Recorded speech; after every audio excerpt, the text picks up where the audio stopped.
Life moves pretty fast. You don't stop and look around once in a while, you could miss it. Long before COVID-19 emerged on the scene like poop in a punch bowl. You like that? There was another pandemic that had taken hold of our society, the pandemic of loneliness.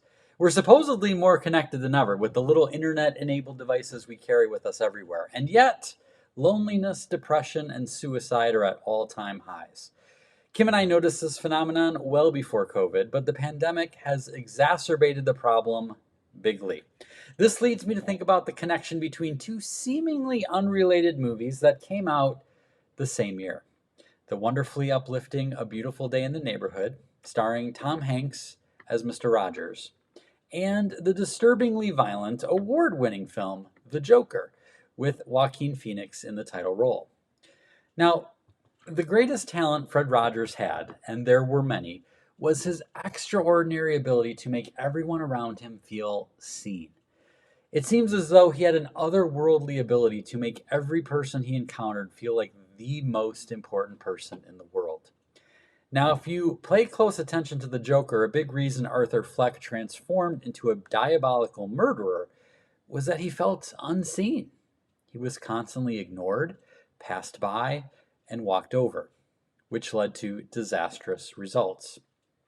In this pandemic of loneliness, many people are yearning to feel seen. The good news is that we can all follow the lead of Mr. Rogers and be part of the solution.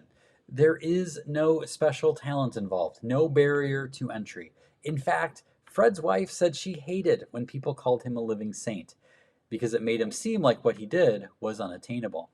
But the truth is, he really worked at it. He practiced the intention of attention.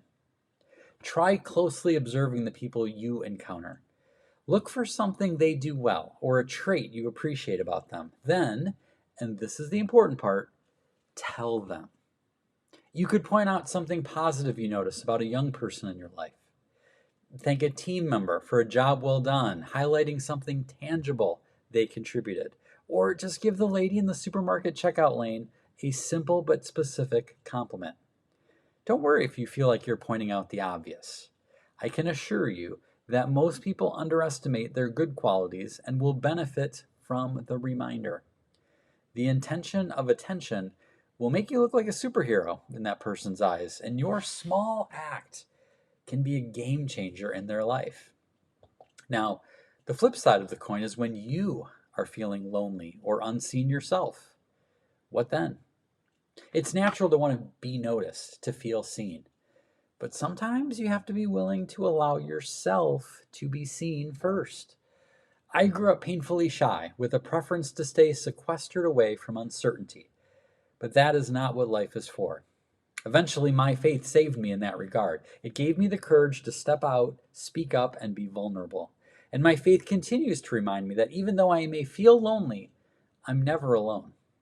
I think about the people who've attended an Escape Adulthood Summit all by themselves. That takes an incredible amount of bravery, especially for those who are introverts. I know how hard it can be to put yourself out there, but in my experience, good things usually come when I do. It's hard to be seen when you keep yourself hidden away. Seek out a like-minded community. Plug into a local church or get involved with a civic club. If you resonate with our work, you'll probably dig the Wonder and Whimsy Society. And there's also the Escape Adulthood League, our free social network of adultitis fighters. The important thing is to show up, contribute, volunteer, maybe even seek out someone who seems even more lonely than you. The pandemic of loneliness is beatable, but it does require action. Practice the intention of attention.